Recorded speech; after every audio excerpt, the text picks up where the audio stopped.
Alright guys, it is time to test out some new gear, and for that I drove out here to the Black Forest. Actually it's just 20 minutes away from my home, but yeah, the skies here are good enough for testing. And yeah, the one thing I want to test is a new lens. I made a very spontaneous purchase, and yeah, it's this lens here. It's such a beast of a lens. It is, as you can see here, just turn it around here, a Sigma lens. And it's a quite old lens. I'll just show you the front element here. It is a 300mm f2.8. And yeah, I'm very excited to try this lens out for astro. The performance is actually quite good. It is, of course, not as good as modern 300mm f2.8 lenses from Sony, Nikon or Canon. I would say this lens is like, just from a generation standpoint, like 2 lens generations old. And yeah, but it's good enough. And with modern tools like Blur Exterminator, you can easily correct the little bit of chromatic aberration you have on this lens, probably just by one click. Yeah, also I really wanted a lens like this to capture the moon with landscape in the future, and also to tip my toes into wildlife photography in the nearby forest we have here. With some birds or maybe some bigger animals, just trying out my luck. And I got this lens for 750 euros. Super cheap and a good deal with the Nikon mount, so I can use it with my Nikon Z7 here, with the suitable adapter. Yeah, here with the F2Z Mark II adapter, which I also got for a very good price. I will quickly set up this lens on the tracker, and then we can start taking some images.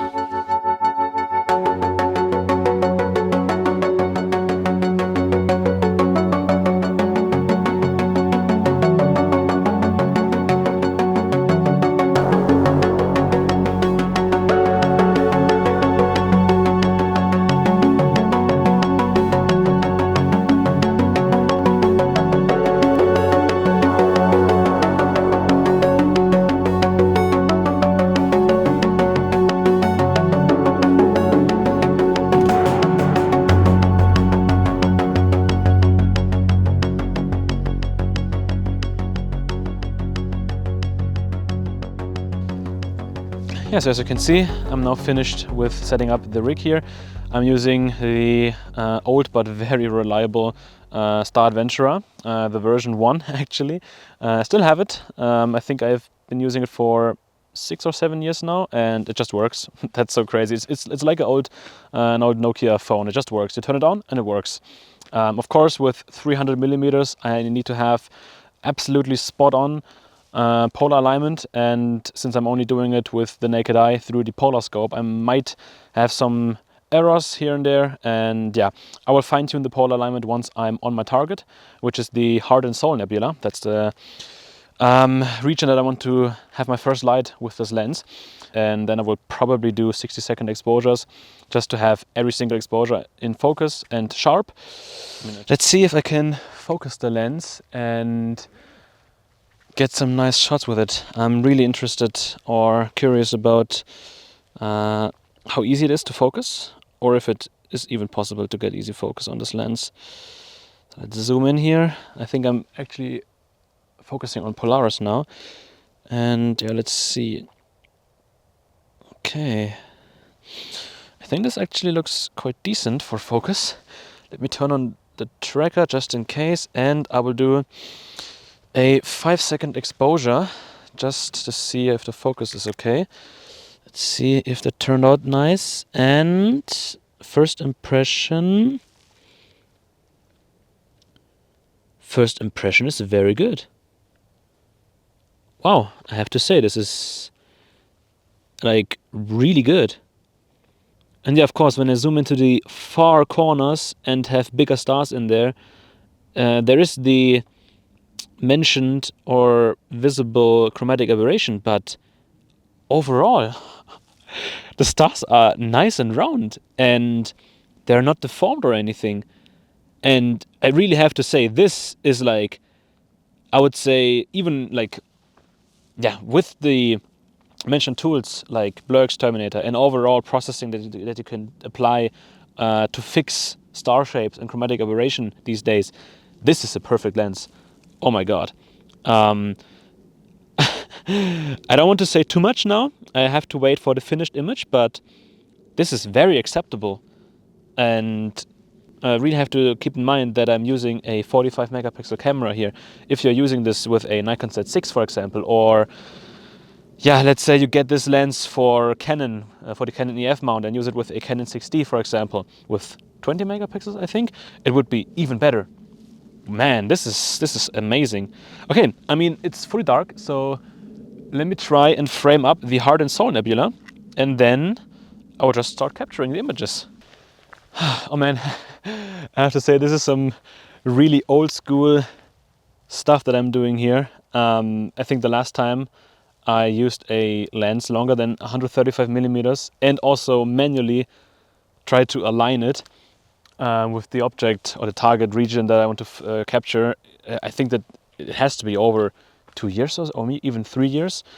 And yeah, that would be quite a challenge now to find, yeah, the Heart and Soul Nebula. I mean, I know where it is, and I just have to point it roughly to the area that I want, and yeah, from there I just have to, yeah, keep going and then fine-tune it shot after shot. And yeah, let me see, I think I have to go further up. Perfect. Oh, that's actually perfect framing. Okay, I will keep it like that, honestly. Now I have to check if my settings are good enough. I'm using bulb exposure, of course, and I think I'm going down to ISO 1600. And just for testing purposes, I will do a quick 60-second exposure. But before I will do that, let me just set up 1 minute and...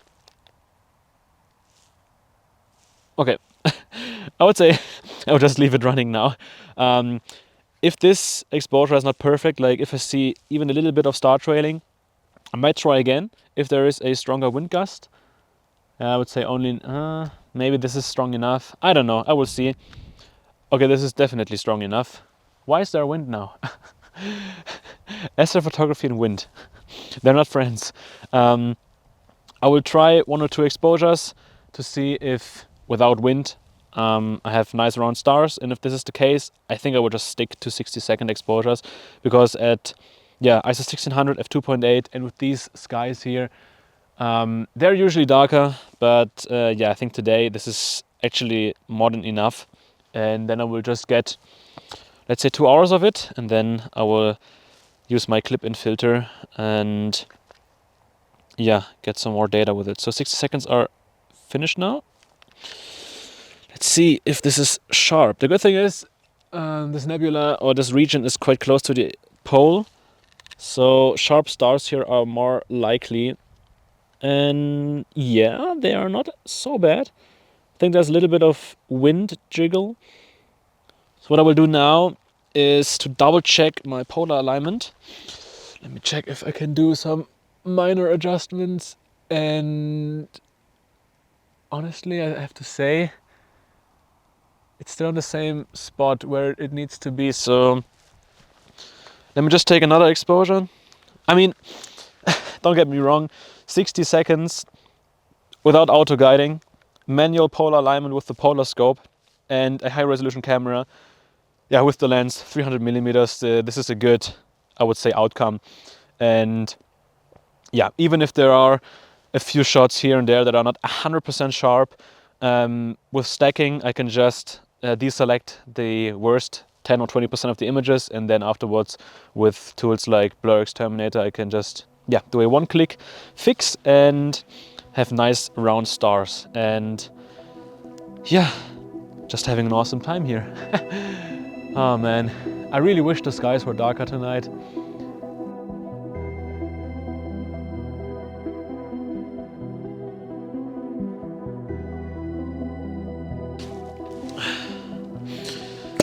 It is that time in the night when a nice hot cup of tea, it's just hitting the spot. It's one of the most satisfying things.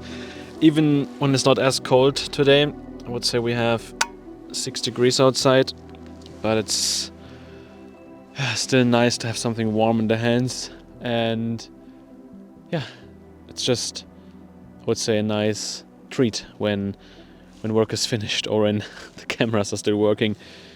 And yeah, I will just relax here for the next few hours and yeah, have a few snacks, and we'll just give you some updates here and there, and yeah, just hoping for the best conditions and that the wind is not picking up again.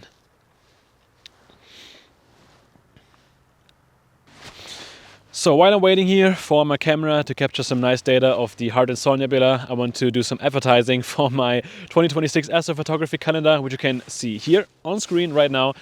And yeah, it is available as a pre-order until the end of this month, and it would mean the world to me if you pre-order it. And yeah, it helps the channel out, it helps me as a person, as a creator here on social media to create these videos. And yeah, would highly appreciate if you get one for yourself, or you can also make it as a gift for friends, loved ones to Christmas, or other astro enthusiasts. And yeah, thank you for your support, and yeah, back to the vlog.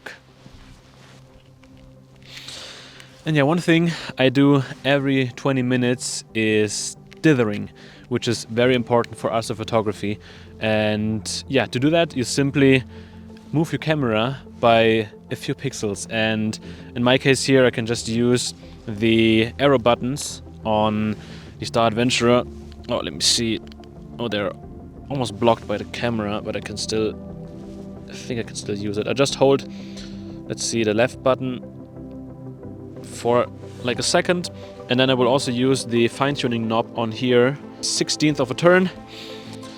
And yeah, so this small movement between every few images, in my case every 20 images, is enough to help with eliminating hot pixels or walking pattern noise that you get when you don't have a perfect polar alignment and your stars or your field of view is slowly shifting in between the frames. And when you stack the images after aligning the stars, you get a very ugly noise pattern from the sensor itself.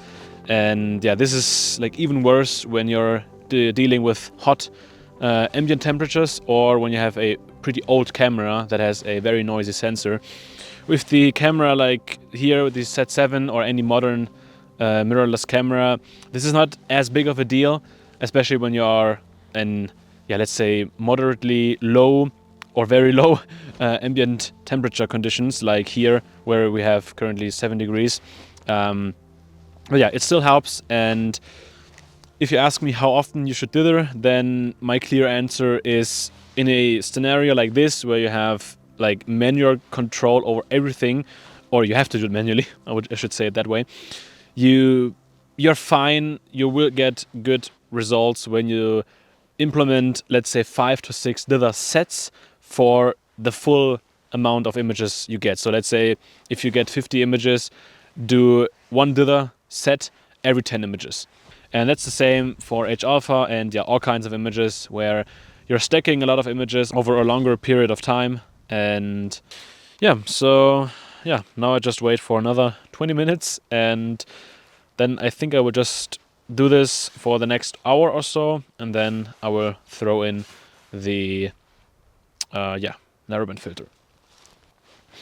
In about 10 minutes, the data collection for RGB should be finished, and if my math is correct, I should have about 1.5 hours of exposure time after the last exposure is finished. And yeah, I think this is a great starting point and good enough to test the lens and have a nice baseline for the image. Then, when the RGB is done, I will switch to the narrowband filter, which I have here in my hands. This is the Optolong L Extreme filter as a clip-in version for my Nikon Z7. And this filter was kindly sent to me by Optolong for testing purposes.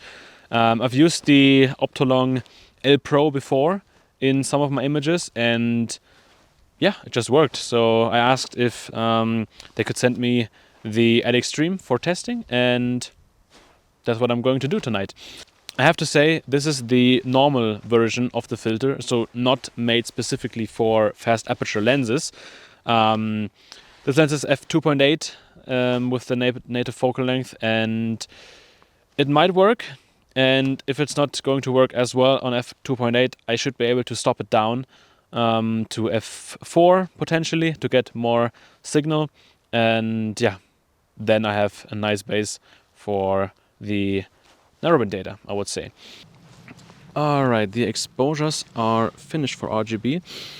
And now let's see if I can easily install this filter in here. I think the position of the camera is actually perfect because the filter clips in, but it is not like fully clipped in. It only works or it's only like held in place when you attach a filter, or in this case here the adapter. Oh, I have to make sure that I don't drop the filter, so let's unmount the camera. Okay, install the filter. Just clicking it in here in place. And to make sure that I don't drop anything. And align everything again. And click. That's it. Okay. I will make sure to refocus as quickly as possible. And then, yeah, when the first exposure is in, I will give you an update. Man, I have to say, focusing this lens with the filter installed is a test of patience, because in this current field of view there is no bright star that I can use for focusing, and even in the live view of the camera and in video mode with a high ISO, I can't see anything. So I have to do very, very small adjustments to the focus and just take a test exposure and see how it looks. And then when I'm close enough to good focus, then I have to just continue and get better focus. And then just by try and error, a closer get to focus. And I think now I'm going out of focus again, so I have to go back maybe here. That is not too bad. I mean, I really shouldn't expect too much.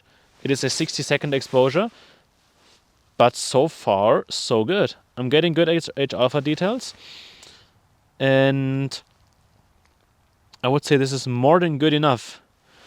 So let me see if a 90-second exposure at a lower ISO is possible. Okay, so 90 seconds is still sharp. That is very nice to see. Nice round stars. Focus seems to be perfect. And yeah. Okay, so the camera is running now, and I'm doing 90-second exposures, ISO 6400, f2.8. I think there is no difference between f4 and f2.8 in terms of signal that I'm getting through the filter. So I'm just sticking to f2.8, and I will just capture 2 hours of exposure time roughly with this combination, and then I will hopefully have enough data to make a nice image for you guys.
Despite the poor sky conditions, I still managed to capture a pretty nice first light with the Sigma 300mm lens. I'm really impressed with its performance, and I'm very excited to shoot many more images with it. If you'd like to see the full processing workflow for this image, consider supporting me over on Patreon. And Thanks for watching, and I wish you good luck on your next adventure and clear skies.